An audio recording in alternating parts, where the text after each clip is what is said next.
Bizlarni ulug' ajdodlarimiz qurgan, ulug' ajdodlarimizni qo'li oltin qo'llari bilan qurilgan mana shunaqa obidani hamma kimki O'zbekistonda yashamasa shuni havas qiladiki, bir marta bo'lsa ham o'zini hayot paytida shuni ko'rib, o'zini havasini shuni qondirishi.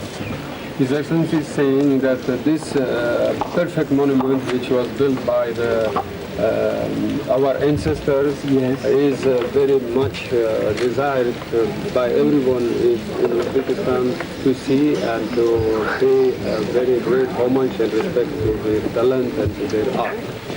Bu faqat o'zbek xalqining havasi emas, butun musulmon sharq xalqlarini va umuman har qaysi o'zini inson degan, odam degan shaxslarni albatta katta havasidir. Ming marta shuni suratda ko'rishdan bir marta amalda ko'rish, haqiqatda ko'rish har qaysi insonni baxti deb hisoblanadi. Bizlarning delegatsiyamiz O'zbekiston delegatsiyasi O'zbekiston xalqidan mana shu ajoyib obidani mana shu darajada saqlagani uchun Hind xalqiga tashakkurlar bildiradi. This monument they are preserving as the common asset. We are highly thankful to Your Excellency for such a compliment. As a matter of fact, it is a monument of world heritage. Мы считаем, что это монумент мирового наследия. We are trying to take every care that every bit of this edifice, which is a monument of love, an emblem of love of the king, which was towards his queen, but now it has become the love for the entire world. Это большое значение для всего мира, как эмблема любви. Yes, you have said that you have used the full words which sound like Uzbek. Bunaqa obidani ko'rgan odam uni yuragiga fayz qiladi. And the person who sees it, he becomes more noble in his heart. Bunaqa obidani ko'rgan odam albatta bu abadiy abad hayotda qoladi va buni hozir ko'rib bizlar fikirdamizki, Hind o'zbek xalqini do'stligi abadiy abad albatta saqlanadi. Mana shunday qaraganda xuddiki bu parvoz qilayotganda, xuddi uchib ketayotganda. When you see it gives lots of impressions. First, like it is ready to fly up. Shu odam shuni ko'rib hayratda qoladiki, shunaqa narsalarni ham bizlarning ajdodlarimiz 300 yil oldin 300 dan oshiq yillar mana shunaqa obidalarni ham qurishga imkoniyati bor ekan va bitta narsani men hozir o'ylayapmanki, kelajakda aytaylik mana shunaqa ulug' narsalarni qurish bizlarning vazifamizdir. Mana bugun yomg'ir yog'ayapti. Bu yomg'irni ham o'zbek xalqi nomidan bizlar o'zgarib keldik. Bu masalani bizlarni bu yerga kelganimiz xolis niyat bilan Hind xalqiga omad tilab, baxt tilab kelganimiz. Mana shu yomg'ir yoqqanini men o'tgan kuni aytdim, mana ketdi. Do'stligimiz abadiy bo'lsin. Bir-birimizga agar yaqin bo'lsak, yuragimiz yaqin bo'lsa, yomg'ir ham keladi, tabiat ham bizga aytalik do'stligimizga to'g'ri kelib, We should develop our friendship in the future. Thank you. Katta rahmat. Thank you.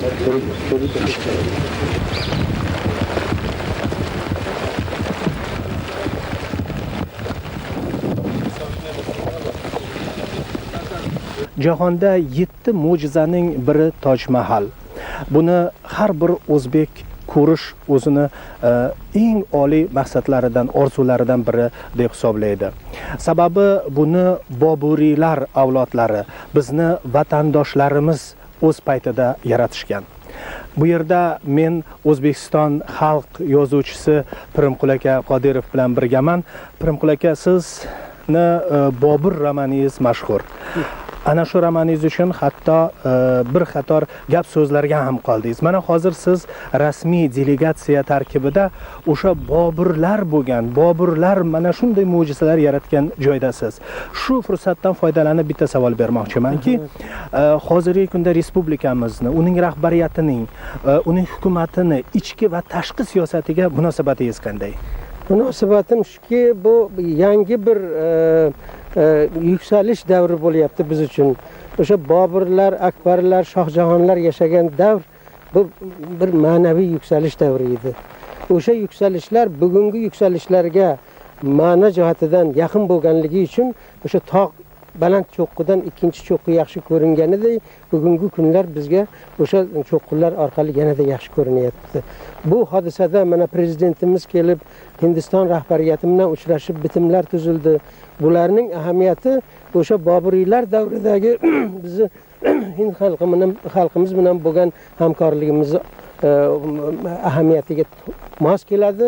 Men ishonamanki, o'sha davrdagi iste'dodlar hamkorligi, o'sha davrdagi davlat arboblarini ikki xalqni dahosidan foydalanishdagi donoliklari bugungi kundagi mana shu O'zbekiston va Hindiston rahbariyati, O'zbekiston va Hindiston xalqini bundan keyingi baland bosqichlarda bo'ladigan hamkorligi ham xuddi shunday ulug' natijalar beradi deb ishonaman. Pirimqul aka, meni xabarim bor, siz ana shu tarixiy romanlarni yozishda davom etkazyapsiz. Hozir nima ustida ishlayapsiz? Endi men Akbar haqida, mana Humoyun haqida roman yozdik, Avlodlar dovoni bosilib chiqdi. Navbatda mana shu ulug' obidani, Toj Mahalni yaratgan, ajoyib inson bo'lgan, Akbarni tarbiyasini olgan, asli oti Xurram bo'lgan Shohjahon haqida, uni sevgilisi Orzumand begim haqida, o'sha davrda yashagan Zebiniso haqida bir narsa yozish niyatim bor, boshlab qo'ygan sahifalarim bor. Umid qilamanki, bugungi safar shu narsani yozilishiga yanada bir katta turtki beradi deb o'ylayman. Pirimqul aka, mana shu mukammallik, mana shu mo'jiza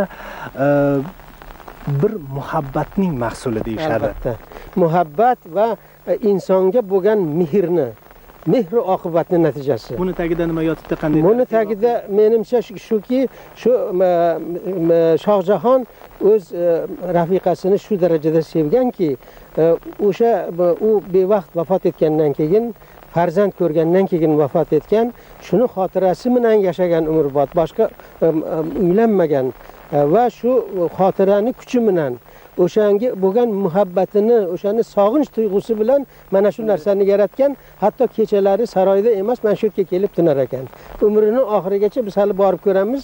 Lalqaladan turib ham, shu keksayib qolgan paytlarda ham Lalqaladan turib shu joyga, shu Toj Mahalga qarab taskin topar ekan. Rahmat. Sizlarda qarash, mana shu an'analar o'zi Samarqanddan boshlangan. Tumanaqa maqbarasi bor, Bibixonim madrasasi bor, Hirotda Gavharsho begim madrasasi bor. Ayollarni ulug'lab mana shunday bunday bo'lmasa ham ulug' binolar qurish an'anasi o'zi asli biz tomonidan boshlangan. Va o'sha an'anani bular Hind xalqini ayol zotiga bo'lgan hurmatiga qo'shib davom ettirib, albatta Hind xalqining mehnati dahosi yordamida mana shu obidalar qurilgan. Qanday bo'lmasa ham shu sof niyat bilan hozir hammamiz yuragimizni toza qilib mana shu niyatlarni yana bir marta har qaysimiz o'zimizga shu ma'lum qilib, hammamiz xos maqsadlar bilan, xos niyat bilan kelajagimiz to'g'risida yana bir marta o'ylab ko'rsak-u, mana shunaqa ulug' bizlarni ajdodlarimiz oldida qasam ichmasak ham o'zimizga o'zimiz va'da bersakki, bizlarning millatimiz kelajakda yana o'zini nomini qaytarib olsin, butun dunyoda ma'lum bo'lsin. Rahmat. Aytganingiz kelsin. Iymonni mahkam.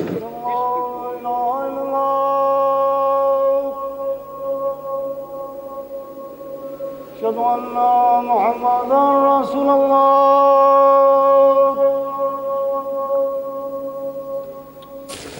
Buyuk shoirimizni siymasi doim sizlarga omad keltirsin, doim sizlarga baxt keltirsin, doim imoningiz chog' bo'lsin. And we wish and request you to accept it and wish you everything happiness always. Thank you very much, Your Excellency. Special to'g'risida juda ko'p yozilgan bo'pti. This is Bu this ham book about O'zbekiston Uzbekistan. xotirasi sizlarda abadiy We would like yuragingizda qolsin. Uzbekistan will remain.